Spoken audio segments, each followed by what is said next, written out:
नमस्ते दोस्तों, आज की इस कहानी में आपका स्वागत है। मैंने कभी सोचा भी नहीं था कि स्कूल से घर लौटने पर मुझे ऐसा नजारा देखने को मिलेगा।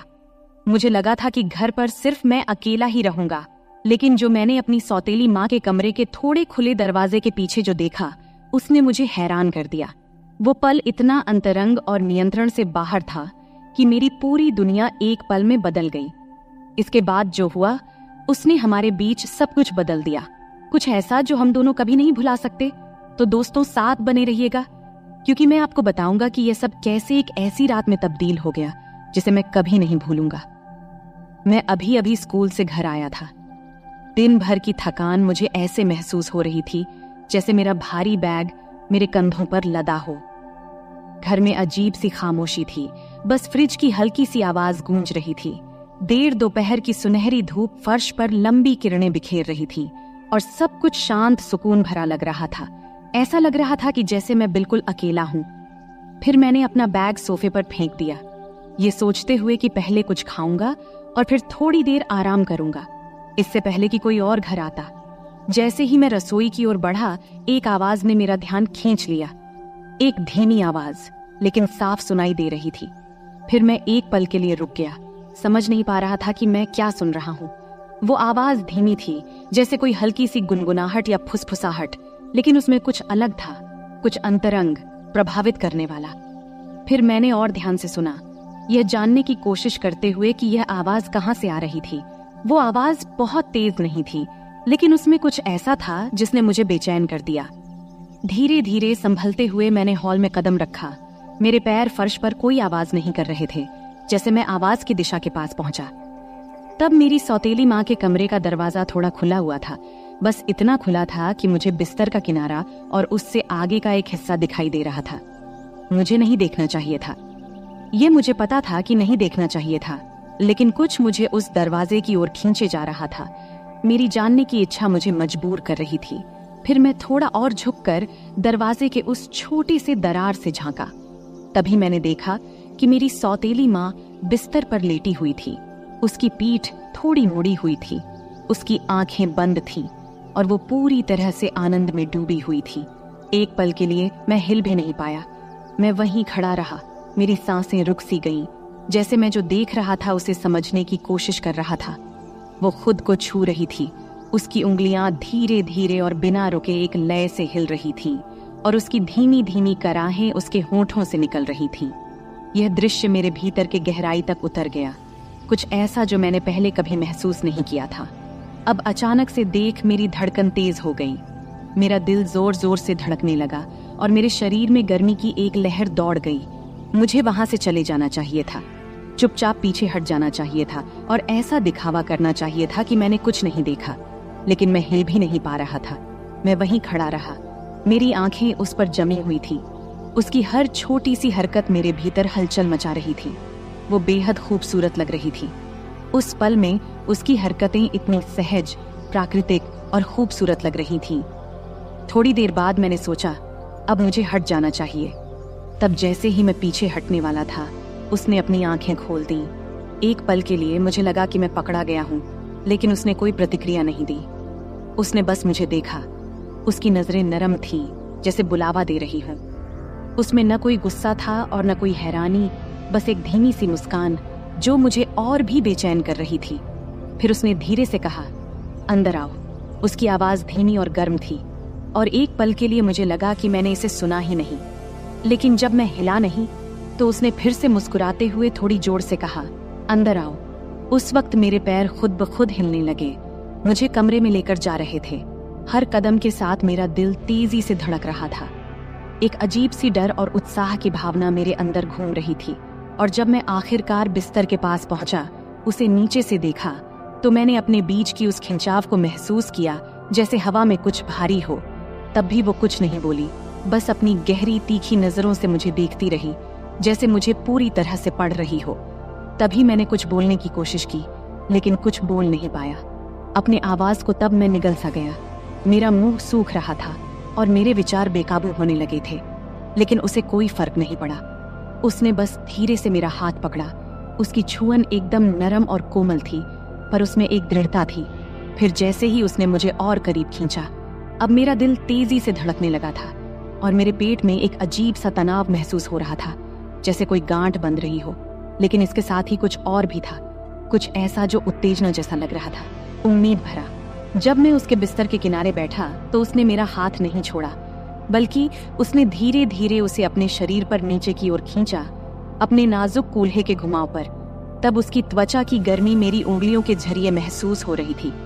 जैसे ही मैंने उसके हाथ को अपने हाथ पर महसूस किया, जो मुझे धीरे धीरे और जानबूझकर निर्देशित लग रहा था, उस वक्त मेरी सांसें थम गई थीं। उसकी त्वचा के नीचे उसकी धड़कन, उसकी संतरे का धीरे धीरे उठना और गिरना, सब मैं महसूस कर रहा था।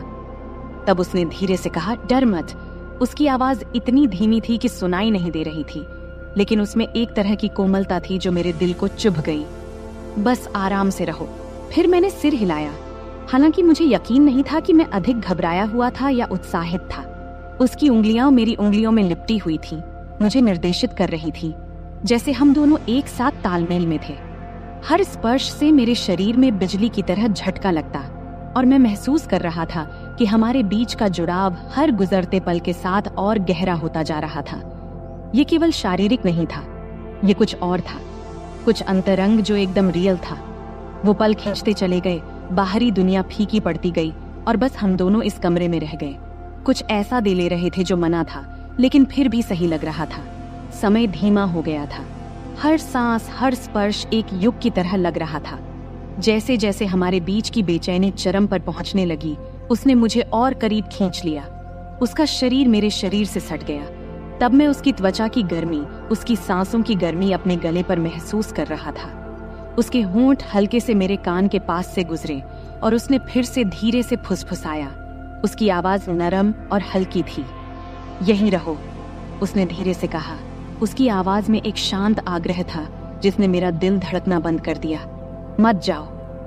यह सब सुन मैं चाहकर भी नहीं जा सकता था। हमारे बीच का खिंचाव बहुत गहरा था, जुड़ाव बहुत मजबूत था। हम इस पल में बंध गए थे और बाकी सब कुछ साधारण से परे था। मैं धीरे से उसकी ओर झुका। मेरे होंठ उसके होंठों से कुछ इंच की दूरी पर थे। उसकी सांसों की गर्मी मेरी त्वचा पर महसूस हो रही थी। समय जैसे रुक सा गया था, दुनिया ने जैसे अपनी सांस रोक रखी हो, क्योंकि हम दोनों एक ऐसी चीज के किनारे पर थे जिसे हम दोनों नकार नहीं सकते थे। हमारे बीच की हवा उम्मीद से भारी थी और उस खिंचाव ने मेरी पूरे शरीर में सिहरन पैदा कर दी थी। फिर जब मुझे लगा कि अब यह पल टूट जाएगा, तभी उसने मेरी ओर झुककर अपने होंठ मेरे होंठों से हल्के से छुआ दिया। उस हल्के से स्पर्श ने मेरे अंदर फिर से गर्मी की लहर दौड़ा दी। शुरुआत में यह हल्का था, जैसे हम दोनों इसे महसूस कर रहे हों, लेकिन फिर यह गहरा हो गया। उसके होंठ मेरे होंठों पर और मजबूती से दबे। उसका हाथ अभी भी मेरा मार्गदर्शन कर रहा था, मुझे दिखा रहा था कि वह क्या चाहती थी और हम दोनों क्या चाहते थे। वह चुंबन धीमा, कोमल था। उसमें एक ऐसी चाहत थी जो केवल हम ही समझ सकते थे। ऐसा लग रहा था जैसे हम दोनों ने जो कुछ भी दबा रखा था, वह उसी पल में बह रहा हो। हर स्पर्श, हर सांस, हर धड़कन एक साथ टूटते जा रहे थे, जैसे हम आखिरकार उस बेचैनी के सामने झुक गए थे जो हम दोनों के बीच बन रही थी। हम यूं ही एक दूसरे में लिपटे हुए बहुत देर तक रहे। बाहर की दुनिया भूल ही गए थे। मैं महसूस कर सकता था कि उसका शरीर हल्का सा कांप भी रहा था और उसकी धीमी सांसों की आवाज हमारे बीच की हवा में गूंज रही थी। आखिरकार वह थोड़ा पीछे हटी। तब उसका माथा मेरे माथे से टकरा रहा था। उसकी आंखें आधे बंद थीं, आधे खुली थीं, जैसे वह अपनी सांसें संभाल रही हो। तब मैंने उसके होंठों पर एक हल्की सी मुस्कान देखा, जिसमें एक तरह की संतुष्टि थी जिसने मेरे दिल को खुशी से भर दिया था। तुम ठीक हो? उसने धीरे से पूछा। उसकी आवाज मुश्किल से सुनाई दे रही थी, लेकिन उसमें एक ऐसी कोमलता थी जिसने मुझे सुरक्षित और अपनापन महसूस कराया। मैंने हाँ सिर हिलाया, क्योंकि शब्द मेरे मुंह से नहीं निकल रहे थे। वह फिर से मुस्कुराई। उसकी उंगलियां मेरे बालों के बीच हल्के से गुजरते हुए उसने एक बार फिर मेरी ओर झुककर मेरे गाल पर हल्के से अपने होंठ छुआ दिए और फिर पूरी तरह से पीछे हट गई। कमरे में अब एक गर्म, शांत माहौल था। जो तनाव पहले था, वह अब एक कोमल, चमकदार संतुष्टि में बदल गया था। हम दोनों ने काफी देर तक कुछ नहीं कहा, बस यूं ही बैठे रहे। हमारी सांसें धीरे धीरे सामान्य हो रही थीं। हमारे बीच की गर्मी अब कुछ और नरम, अधिक अंतरंग हो गई थी।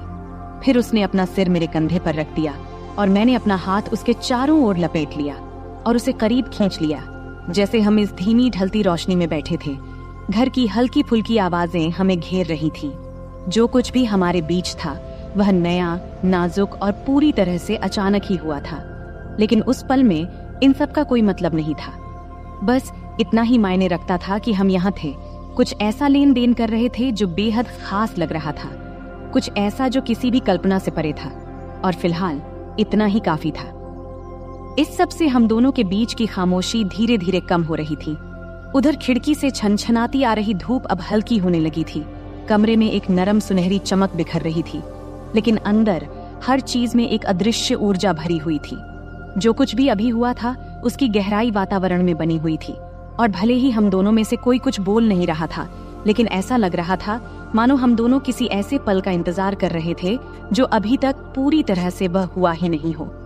मैं महसूस कर सकता था कि उसका शरीर मेरे मुकाबले थोड़ा आराम करने लगा था, लेकिन जिस तरह से वह मुझसे और करीब आ रही थी, उसका हाथ धीरे धीरे मेरे सीने पर टिका हुआ था।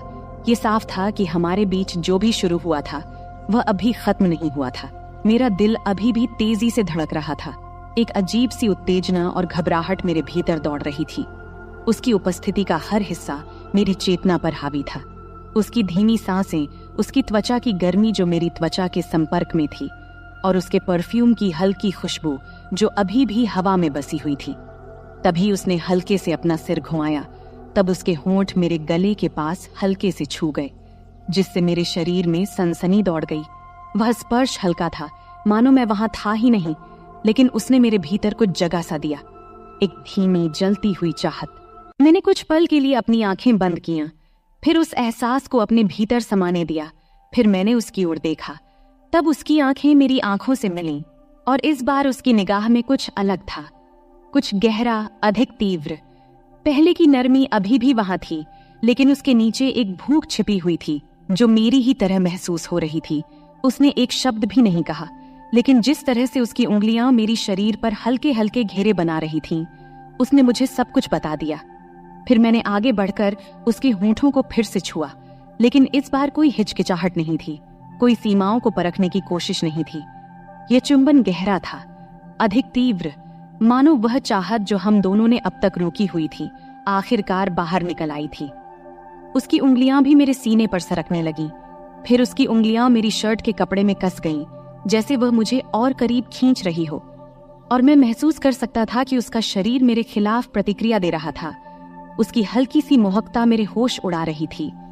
ये पल जितना रोक रहा था, उतना ही अधिक नशा भी चढ़ा रहा था। यह बात अलग थी कि वह मेरी सौतेली माँ थी, लेकिन जो हमेशा मेरी पहुंच से बाहर थी, अब वही हमारे बीच के संबंध को और भी खतरनाक बना रही थी, और मैं भी खुद को उसको चाहने से रोक नहीं पा रहा था। जब उसके हाथ मेरे गले के पीछे सरक गए, तब वह मुझे और नीचे खींचते हुए, जब वह बिस्तर पर अपनी स्थिति बदल रही थी, तब उसका शरीर तकियों पर आराम से लेट गया और वह मुझे अपनी ओर खींच रही थी। मैं उस खिंचाव का पीछा करता रहा जो अब बहुत मजबूत हो चुका था, और जल्द ही मैं उसके ऊपर खुद को झुका हुआ पाया। अपने हाथों से खुद को संभालते हुए उसे देखता रहा। मेरी सांसें हल्की और तेज हो रही थीं। उसकी ऑरेंज भी तेजी से ऊपर नीचे हो रही थीं, लेकिन उसकी आंखें मेरी आंखों में ही टिकी हुई थीं, और उस पल में हमारे बीच की गर्माहट को महसूस किया जा सकता था। फिर उसने अपना हाथ ऊपर उठाया, हल्के से मेरे बॉडी की रेखा को छुआ, फिर उसने मुझे नीचे खींचा। तब हमारे होंठ एक और गर्मजोशी भरे चुंबन से मिल गए। इस बार उसके हाथ आजाद घूम रहे थे, मेरी पीठ, मेरे कंधे, हर जगह का पता लगाते हुए मुझे और करीब खींच रहे थे, जब तक कि हमारे बीच अब कोई दूरी नहीं बची थी। उसके शरीर की गर्मी मुझे जला रही थी, और मैं उसके दिल की धड़कन महसूस कर सकता था जो मेरी ही तरह तेजी से धड़क रही थी, जो मेरे लिए धड़क रही थी। तब मैंने अपना हाथ उसकी कमर पर नीचे की ओर सरकाया, उसकी त्वचा की नरमाहट को अपनी उंगलियों के नीचे महसूस किया, और जब मैंने उसकी शर्ट के किनारे पर पहुंचकर थोड़ी देर के लिए रुका, यह सोचकर कि कहीं मैं कोई सीमा पार तो नहीं कर रहा हूं, लेकिन उसने खुद को तब भी नहीं रोका, बल्कि उसने हल्का सा अपनी पीठ को मोड़ा, स्पर्श को और उत्साहित करते हुए। उसका शरीर मेरे शरीर की ओर प्रतिक्रिया दे रहा था, जिससे उसका कोई संदेह नहीं रहा था कि वह क्या चाहती थी। जब मेरी उंगलियां कपड़े के नीचे सरक गईं और जब मैंने उसकी त्वचा की गर्माहट पर हाथ रखा, तो मैंने उसकी हल्की सी आहट सुनी, एक आवाज जिसने मेरे भीतर एक नई गर्माहट भर दी। तब उसके हाथ मेरे बालों में उलझ गए। मुझे और करीब खींचते हुए उसने चुंबन को और गहरा किया। उसके होंठ थोड़े खुले थे मुझे अंदर बुलाने के लिए। उसकी स्वाद मादक थी और मैं उसके शरीर में बसी हुई तानव को देख सकता था। जिस तरह से वह मेरे नीचे हिल रही थी, उसके हर स्पर्श में एक ऐसी तीव्रता थी कि अब और कुछ सोचना असंभव हो गया था। हम अब एक दूसरे में पूरी तरह खो चुके थे। हमारे बीच की हर दीवार गिर रही थी, जैसे हम उस चाहत को पूरा कर रहे थे जो आग इतने समय से सतह के नीचे सुलग रही थी। अब वापसी का कोई रास्ता नहीं था। इस एहसास का भार वातावरण में था, लेकिन हम में से किसी ने इसकी परवाह नहीं किया। केवल यह पल, यह जुड़ाव और ये अटूट खिंचाव जो हमें एक दूसरे की ओर खींच रहा था, यही अब मायने रखता था। उसके हाथ हर जगह थे, मेरे कंधों, बाजुओं और सीने की रेखाओं को महसूस कर रहे थे, मानो वह मुझसे भर नहीं पा रही थी। और मैं भी वैसा ही महसूस कर रहा था। जितना मैं उसे छूता उतना ही मैं उसे और चाहता, और इस सब की तीव्रता लगभग असहनीय हो रही थी। ऐसा लग रहा था जैसे हम बहुत समय से खुद को रोक रहे थे, और अब जब दरवाजे खुल गए थे तो हमें बहा ले जाने वाली इस बाढ़ को रोकने का कोई तरीका नहीं था। उसने मेरे होंठों पर हल्की सी आह भरी, उसकी उंगलियां मेरे बालों में कस गईं और उसने अपना शरीर मेरे खिलाफ दबाया। और फिर उसकी उस आहट से मेरे भीतर एक नई चाहत की लहर दौड़ गई। मैं भी उससे भर नहीं पा रहा था। उसकी महक, उसका स्वाद और उसके शरीर का एहसास मेरे नीचे था। मेरे शरीर का हर हिस्सा जल रहा था और मैं जानता था कि अब कोई वापसी नहीं थी। अब इस पल के बाद तो बिल्कुल नहीं। फिर मैंने पल भर के लिए खुद को पीछे खींचा, उसकी आंखों में देखा, जैसे मुझे यह सुनिश्चित करना था कि वह अभी भी मेरे साथ है या नहीं। तब मैंने उसकी आंखों में देखा, वह मुझे उतना ही चाहती है जितना कि मैं चाहता था। लेकिन उसकी आंखों में जो दिखा, उसने मुझे सब कुछ बता दिया। वहां कोई झिझक नहीं थी, कोई दूसरा विचार नहीं था। बस वही जलती हुई भूख जो शुरुआत से ही थी, मुझे आगे बढ़ने के लिए प्रेरित कर रही थी। बिना कुछ कहे उसने फिर से मेरा हाथ थामा। उसकी उंगलियां मेरी शर्ट के सामने कस गईं। फिर मुझे अपने पास खींच लिया। उसकी हल्की सी जल्दबाजी, और जब हमारे होंठ फिर से मिले तो मैंने खुद को पूरी तरह से इस पल में खो दिया। हर संदेह, हर डर को छोड़ते हुए और उस चाहत को पूरा करते हुए जो हमारे बीच तब से बन रही थी जब से मैं उस कमरे में आया था। हमारे बीच की तनातनी बिजली की तरह थी। हर स्पर्श, हर चुंबन हमें उस सीमा के और करीब धकेल रहे थे। उसका शरीर मेरे नीचे हिल रहा था। उसके हाथ मेरी त्वचा पर घूम रहे थे, जैसे वह मुझसे भर नहीं पा रही थी, और उसकी सांसों की आवाज कमरे में गूंज रही थी, मुझे और भी ज्यादा पागल कर रही थी। अब हम पूरी तरह से एक दूसरे में खो गए थे, उस जुनून में उलझे हुए थे जिसने हमें पूरी तरह से अपने कब्जे में ले लिया था, और अब कोई वापसी नहीं थी। तब मैंने उसकी उंगलियों को अपने सीने पर महसूस किया। उसका स्पर्श मेरे शरीर में सनसनी पैदा कर रहा था, जैसे वह मुझे और करीब खींच रही हो। फिर भी उसका शरीर मेरे नीचे तनाव से भरा हुआ था, जैसे और चाहने की गुहार कर रहा हो, और मैंने उसे वह सब दिया। हर स्पर्श, हर चुंबन, हर फुसफुसाए हुए शब्द ने हमें इस पल में और गहरा उतारा। यह पल लगभग असहनीय था। हमारे बीच की तनातनी एक चरम पर पहुंच गई थी, मानो हम किसी गहरे और अधिक तीव्रता की ओर बढ़ रहे हों। लेकिन हम अभी जाने के लिए तैयार नहीं थे। हम वहीं रुके रहे, उस किनारे पर, हर स्पर्श, हर चुंबन का आनंद लेते हुए, जबकि हमारे बीच की गर्मी बढ़ती जा रही थी। यहाँ तक कि ऐसा महसूस हो रहा था कि हम दोनों इस तीव्रता से फट जाएंगे। अब मैं उसे अपने नीचे कांपते हुए महसूस कर सकता था। उसकी सांसें छोटी और टूटी फूटी हो रही थीं, जैसे वह मुझसे चिपकी हुई थी। उसका शरीर मेरे खिलाफ इस तरह दबा हुआ था जिससे मेरा सिर चकरा रहा था, और मैं जानता था कि वह भी वही महसूस कर रही थी, वही असहनीय तनातनी, वही राहत की बेताबी। लेकिन हम अभी वहां नहीं थे जहां होना चाहिए था, बल्कि हम अभी भी उस किनारे पर रुके थे, उस पल को खींचते हुए, उम्मीद को थोड़ा और बढ़ने देते हुए, जब तक कि वह सहन करने के काबिल न रहे। कमरा हमारी सांसों की आवाजों, हमारे नामों की फुसफुसाहटों और हमारे जज्बातों की खामोश से आहिस्ता आहिस्ता से भर गया था, जैसे हम उस जुनून के आगे झुक रहे थे जो इतने समय से हमारे बीच सुलग रहा था। यह पल परफेक्ट था, हमारे बीच का यह जुड़ाव, और जब मैंने उसे अपने करीब खींचा, हमारे शरीर एक साथ एक तालमेल में चल रहे थे, तब मुझे पता था कि इसके बाद कुछ भी वैसा नहीं रहेगा। फिर हमने एक सीमा पार कर ली। अब हम साधारण से बढ़कर कुछ खतरनाक में कदम रखा था, लेकिन मुझे अब किसी चीज की परवाह नहीं थी, क्योंकि उस पल में जब हम कुछ गहरे पल में कदम रख रहे थे, केवल वही मायने रखती थी। उसका स्पर्श, उसका चुंबन, उसके शरीर का एहसास, जैसे हम पूरी तरह से एक दूसरे में खो गए हों।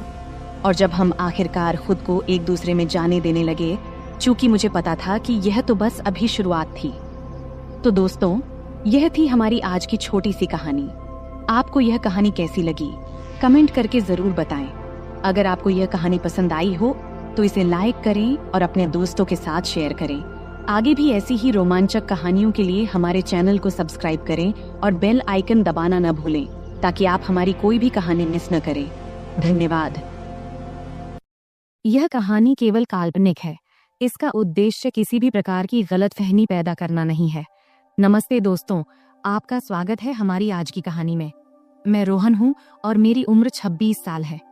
अभी मेरी शादी तो नहीं हुई है, लेकिन मेरी भाभी मुझ पर ही रहती हैं। मैंने कभी सोचा नहीं था कि मेरी भी कहानी होगी, लेकिन किस्मत को कुछ और ही मंजूर था। उसने ऐसी कहानी गढ़ दी कि जिसे सुनकर आपके रोंगटे खड़े हो जाएंगे। चलिए दोस्तों, कहानी में आगे बढ़ते हैं। मैं एक मेडिकल की दुकान में काम करता हूँ। घर पर मैं और मेरी भाभी ही रहते हैं। मेरे माता पिता और बड़े भाई कोरोना में गुजर गए। तब से मैं और मेरी भाभी साथ ही रहते हैं। वैसे मेरी एक बहन भी है जो मुंबई में रहती है। उसकी अभी शादी नहीं हुई है। वह छुट्टी में घर आती है। तब खिचड़ी के पर्व का समय था। खिचड़ी का पर्व मतलब घर की लोग गंगा नदी में स्नान करते हैं, सूर्य भगवान की पूजा करते हैं और तिल, गुड़, चूड़ा, दही और खिचड़ी का प्रसाद बांटते हैं। और इन दिनों में खूब मस्ती भी होती थी। तब मेरी भाभी अकेले यह सब नहीं कर पाती, इसीलिए मेरी बहन छुट्टी लेकर घर आ गई थी। मेरी कहानी शुरू होने के 4 दिन पहले मेरे जिगरी दोस्त समीर ने फोन किया। फिर समीर बोला, हेलो रोहन, सुन यार, आज मटन खाने का मन कर रहा है और साथ में थोड़ा दारू भी, बोल चलेगा ना? तब मैंने कहा, हाँ ठीक है।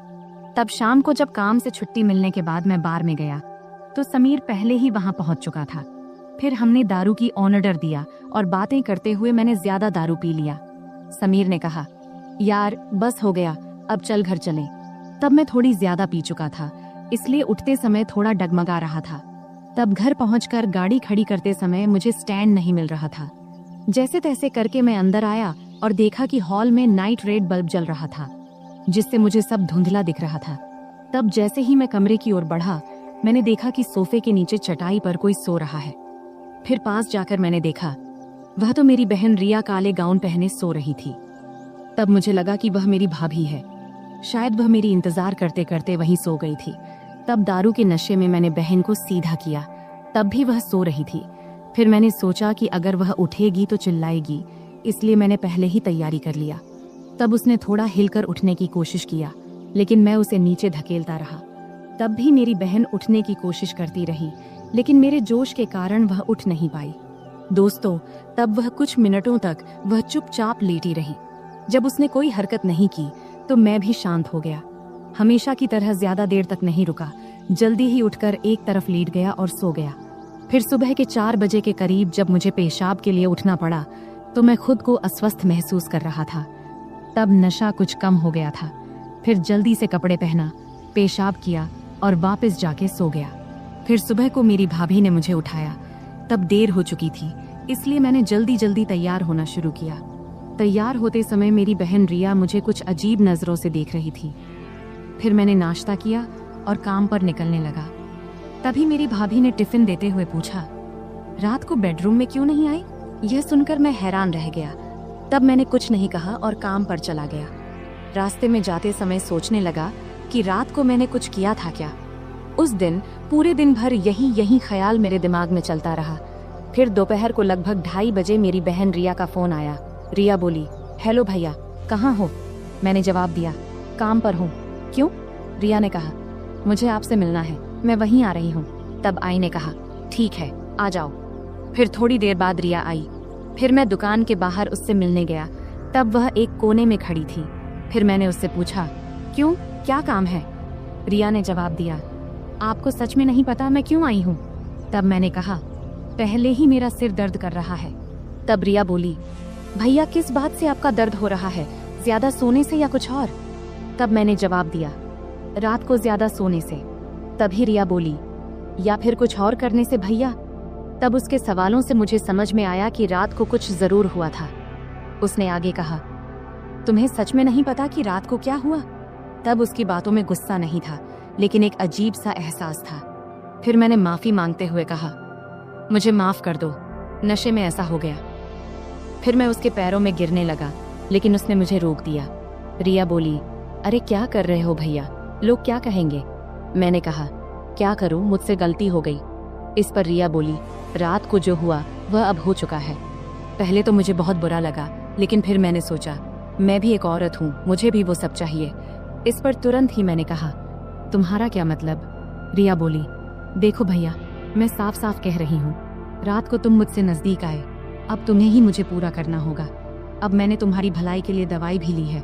मैंने कहा, लेकिन तुम मेरी बहन हो, ऐसा कैसे हो सकता है?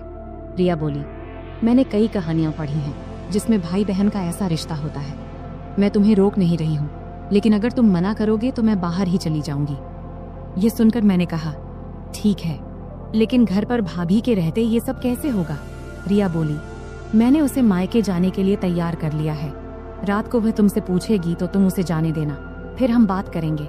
इस तरह मेरी भाभी अपने मायके चली गई और मैं सोचता रहा कि अब क्या करूं हमारे रिश्ते में। तब मैंने मोबाइल में बहन के कुछ फोटो देखने लगा।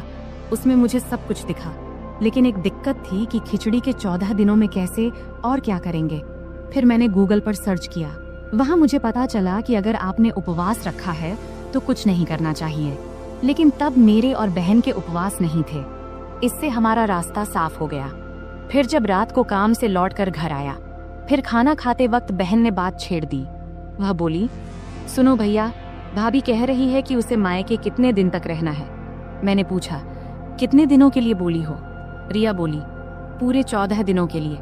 इस पर मैंने कहा, ठीक है, भाभी का थोड़ा आराम भी हो जाएगा, इससे भाभी भी खुश हो जाएगी और तुम भी। फिर खाना खत्म होने के बाद बहन ने बर्तन साफ किया और बाकी काम निपटाने लगी। वैसे यह सब काम मेरी भाभी का होता था, लेकिन अब उसके गैर मौजूदगी में यह सारा बहन को करना पड़ रहा था। अब बर्तन धोने के बाद रिया मेरे पास आकर बैठ गई। फिर रिया बोली, नाराज तो नहीं होना भैया तुम? मैंने कहा, नहीं नहीं, पहले मुझे गलत लगा, लेकिन बाद में सोचा कि अगर तुम तैयार हो तो मुझे क्या दिक्कत होगी। रिया बोली,